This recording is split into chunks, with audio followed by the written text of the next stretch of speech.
Замзам ичкенден мурда дуа кабыл болот. Замзам ичкенден кийин дуа кабыл болот. Пайгамбарыбыз саллаллаху алейхи ва саллям мау замзама лима шуриба лаху. Замзам суусу кайсыл максатта ичилсе, ошол орундалат дейт. Бизде көпчүлүк биринчи барганда замзам ичкенде дуа кылабыз да. Кийин унутуп жөнөкөй сууду ичкенде эле ичебиз да. Жок. Замзам ичкенде мурда да дуа кылыңыз. Эгер ооруп, кайсы бир оорудан айыкпай жаткан болсоңуз, ошонун шифа тилесеңиз, Аллах аны кабыл кылат. Илим сурасаңыз, Аллах Таала илим берет. Бир жакшы мүнөз сурасаңыз, Аллах Таала ошо жакшы мүнөздү сизге насип кылат. Бир жаман мүнөздөн бир кырсыкта сактанууну кааласаңыз, ошол кырсыктан, ошол жаман мүнөздөн Аллах Таала сактап коет. Замзам ичкенде мурда да дуа кабыл болот. Замзам ичип бүткөндөн кийин да дуа кабыл болот.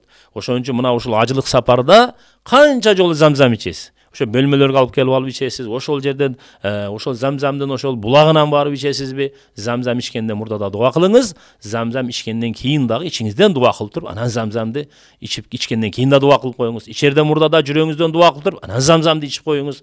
Демек замзам ичкен убактагы дуа кабыл болот. Жана Сафа тоосунда дуа кабыл болот.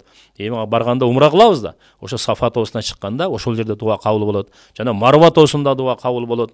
Ошо Сафа менен Марванын ортосун мас'a деп коет. Ошо сайы кыла турган жай. Ошо сайы кылып жатканда дагы 7 жолу Сафадан Марвага басып атканда да дуа кабыл болот. Өзгөчө милайн ахзарайн. Баягы ошол Сафа менен Марванын ортосунда үстүбүздө мындай бир жашыл лампочкалар коюп койгон. Ошол жерде эркектер тез басабыз да, жорголоп. Мана ошол жерде өзгөчө дуа кабыл болот.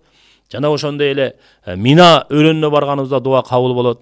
Муздалифа деген жерге барганда дуа кабыл болот. Арафатта дуа кабыл болот. Арафатта болсо ошол жерде 4-5 саат дуа кылганга мүмкүнчүлүк болот. Мана ушул учурда да дуа кабыл болот.